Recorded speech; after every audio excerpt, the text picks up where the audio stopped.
Misfits. Hey,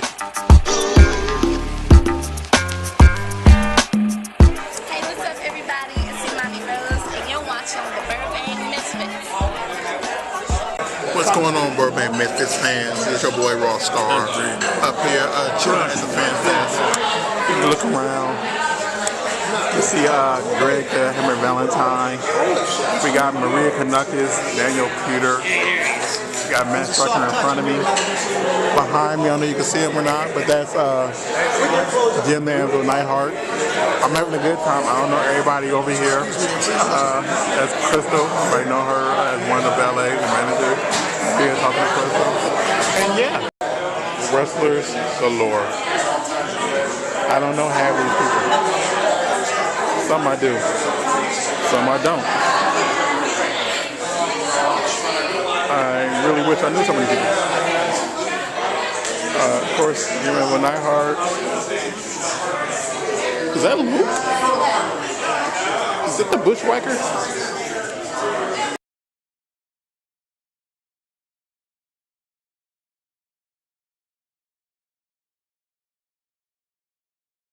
I just saw Deborah Michael.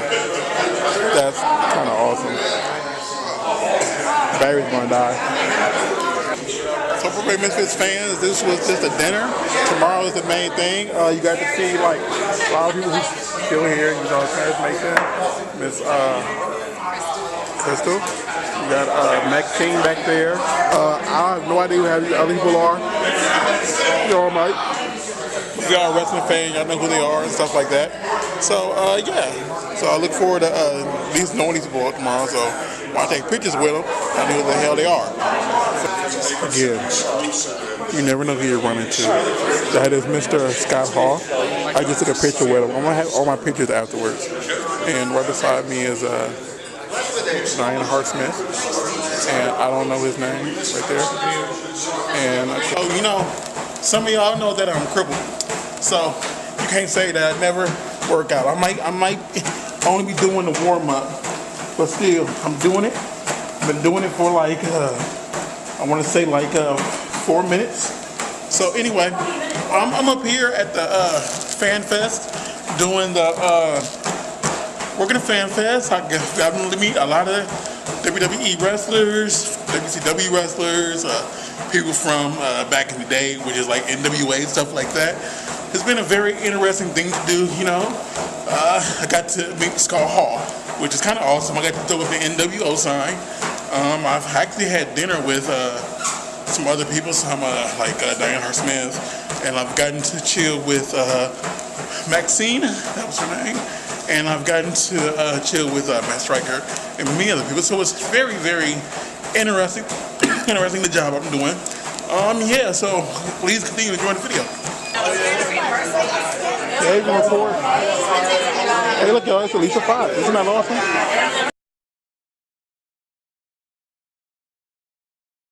So this is day 2 of the Fan Fest thing. I'm actually not in the room, so I probably won't be able to show you all the wrestlers. I apologize. I am currently doing videos with them. However, I cannot fully record some of them for this show. This is what I do professionally, so I don't want to lose my job. So you did get to see some yesterday. I'm gonna try to record some later on today. I don't know who's still gonna stay in the building after this, because I know I've spoken to a few and they are leaving right after the event. But you get an opportunity to see certain people who I'm around, famous people I'm around. So hope you enjoyed it.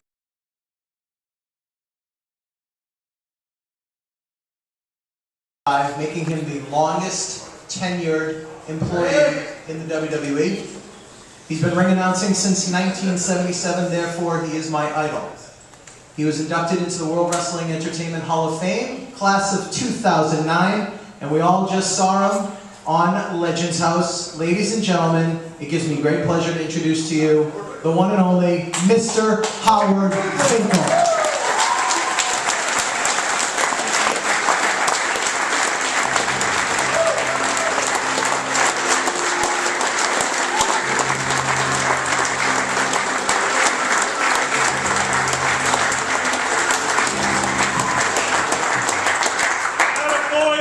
very much. You guys are way too kind. How's everyone this evening? How about in the back? How's everybody back there? Whether you're in the cheap seats or right up here in prime real estate, we're glad that you made tonight's event. We really are. Whatever. It's indeed my honor and my pleasure for the third consecutive year to be a part of this stellar event. I salute everyone who has been inducted thus far this evening. A lot of Connecticut troops, that's where I'm from, so I have to give props just out of respect to the Nutmeg State. And we also have, I have the honor this evening to induct some of the people that I have been associated with through the years in my great industry. It's been a great ride for me, but enough of me. Let's move along here, and I have the pleasure now of inducting an individual who was a very colorful man in his profession, and I'm talking about Matt Osborne, professionally known as Matt Bourne.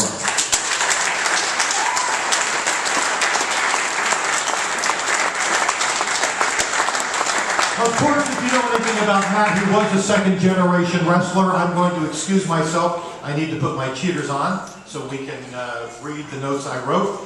He is a second-generation wrestler, ladies and gentlemen, and he absolutely has been around the world, literally.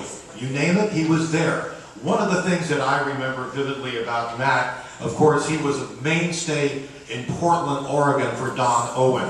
He was a top star there. Of course, his dad, Tony Bourne, was also a top star in that territory, and that's where Matt carved his niche. In 1985, Matt had the honor of being in the second match of the original first WrestleMania when he wrestled Ricky Steamboat. It was a very good match, and Matt certainly made a credible showing for himself. Moving along, Matt then went on to other territories, such as World-Class Championship Wrestling. He also went to World Championship Wrestling. So Dallas, it was Atlanta, and in Atlanta he had another persona by the name of Big Josh. And this lumberjack of a man was another individual who gave credible performances night in and night out for his character.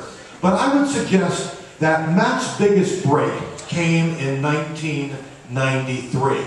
With the advent of Monday Night Raw, Matt found his way back into WWF at that time, and he put a little face paint on. He put a red nose on, and he was the original Doink the Clown.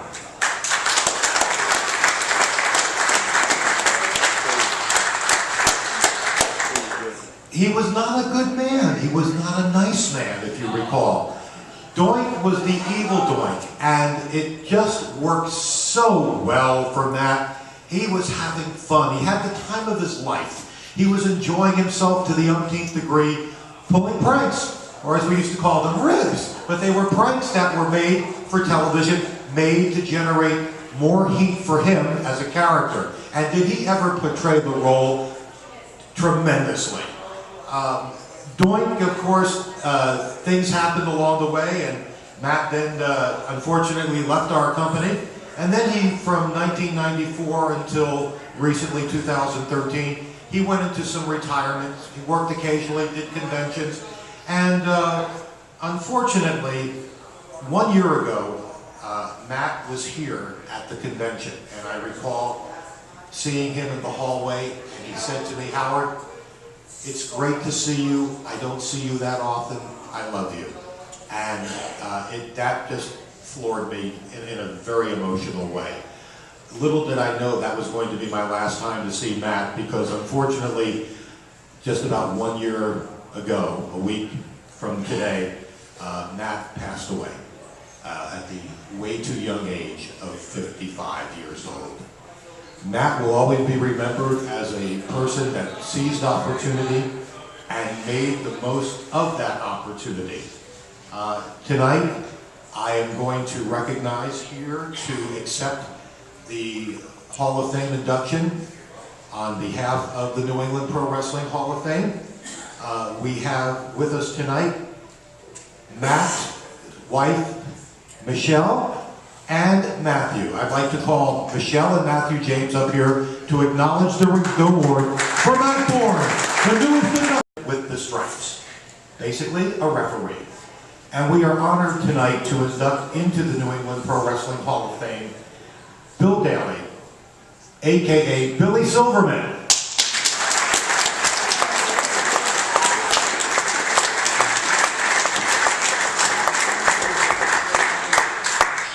One thing that a referee has to do once he's in that ring is he has to be that third man. He is probably one of the most important components of a match. Make no mistake about it. It takes two to tango, but three's company in a good way. Billy fit that bill very, very well. Billy made his debut in 1985 working for Mario Savoldi and the group known as ICCW. To this day, I didn't figure out what those letters stood for, but I think it was International Championship Wrestling, whatever. But the Savoldis nurtured Billy very well, and he then had the opportunity, I would call it a break. In 1986, a gentleman who some of you may know, Rich Herring, who works in WWE's offices, at the time was working for the New York State Athletic Commission. And he recommended that Billy come down to Madison Square Garden as a state referee to give it a go. When you get invited into Madison Square Garden, you better be at your ample best, and Billy was that night and then some. And Billy remained in WWE working as a referee up until 1996. He worked from 92 to 96 full-time. He dabbled prior to that. He also worked for Alpha and Sika in their WXW promotion from 1996 to 2001. Billy retired at that time, and today he is a very successful real estate entrepreneur up in Maine. He owns some apartment buildings, and he also claimed, when I talked to him, I said, what was the greatest achievement of your professional career? What was the greatest match you ever worked for? Would you believe that he said, the match, basically, the finger poke of doom. Do you remember that, folks? That was the night that Kevin Nash, a.k.a. Diesel, wrestled Hulk Hogan on WCW. It was the finger poke. And it was that was just quite an accomplishment for Billy to consider that one of his greatest matches of all time. But Billy Silverman, a referee getting inducted into the Hall of Fame, is a rare occasion. Tonight, Billy makes his dream come true. Ladies and gentlemen, they play the same damn song every time. I don't know. But nonetheless, folks, we're going to proceed with our presentation right now. And if I may say this with all due respect to the prior inductees this evening, ladies and gentlemen, it is now time for the main event!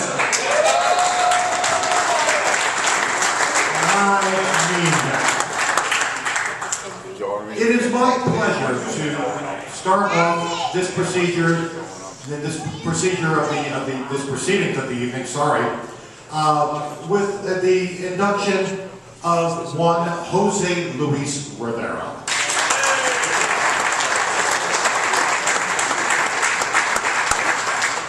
There is a term in our industry known as a jobber. There is a term in our industry known as an extra, an enhancement talent.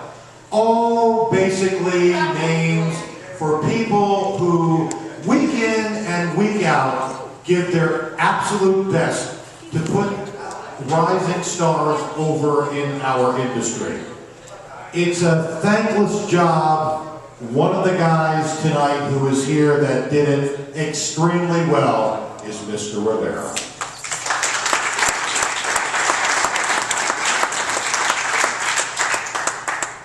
Well, if you wanted to call him Jose Luis, you could call him Jose Luis. You could call him Mac Rivera, Marcelino Rivera. Oh my God, you've had so many different characters in the WWF. He started in Puerto Rico, of course, in 1977. And then he came into Puerto Rico and wrestled for the WWC in 1978. And then in 1979, he got his big opportunity to come to the WWE. And when you last in the WWE, or at that time the WWF, for that long of a period, you were there for over 10 years.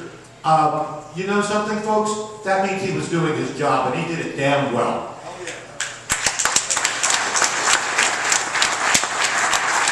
So, I was kidding, but how many names did this gentleman have? Well, after researching it, it was, of course, Jose Luis Rivera, it was Matt Rivera, it was Shadow number 2, it was the Red Demon, you name it, he did it. But his biggest break, in my estimation, came in the late 80s. He and Jose Estrada formed a team that was exactly what we wanted. They were billed from somewhere in Latin America, and they were known as the Conquistadors. Do you remember? And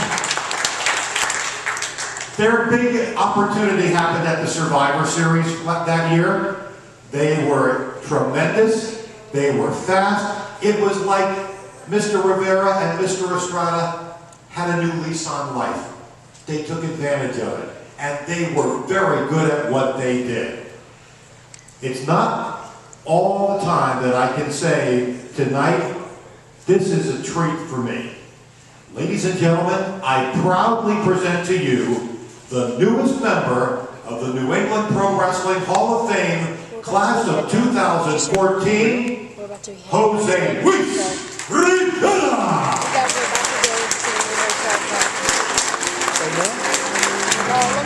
20 years ago, I walked into Killer Kowalski School of Professional Wrestling, not knowing what to expect.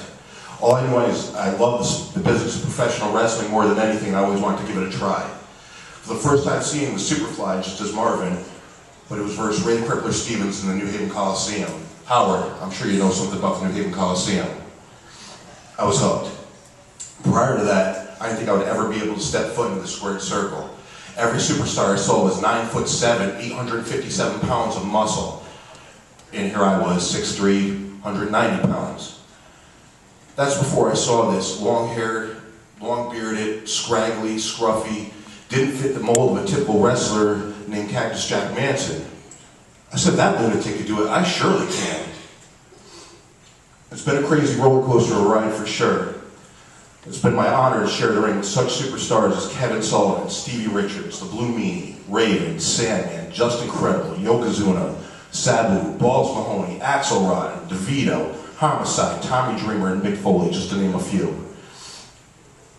I found in this business, you make a lot of acquaintances, if you're lucky, some friends, and if it's just right, family.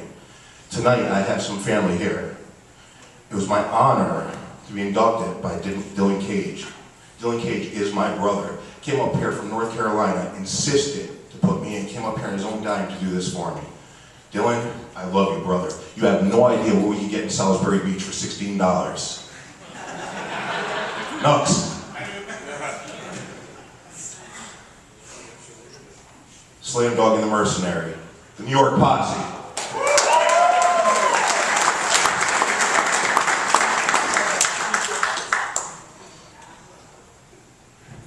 Slam Dog and Mercenary, we were booked through Tony Rumble.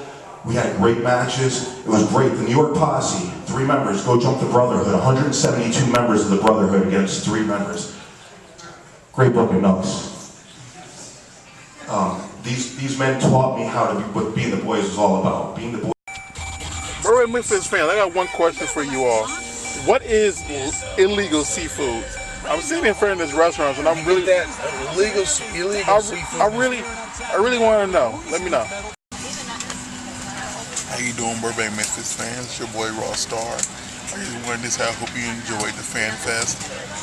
Next year, hopefully I'm doing it again, and hopefully I can interact with more wrestlers than I did this year. I heard it's going to be a little bit bigger than next year. So hopefully I can get some more people on camera. I will speak to you more. I was so busy in the back rooms, I didn't really get a chance to really go out like I would like to, and hopefully next year I'll have more opportunity to, walk around and really interact with some of them, because I've met so many people this weekend, and Hopefully I can meet so many more. But yeah, on my flight right now back to Fort Lauderdale, Florida, and I'm leaving Rhode Island. So just continue watching Wwe Misfits videos, and we'll see you next time.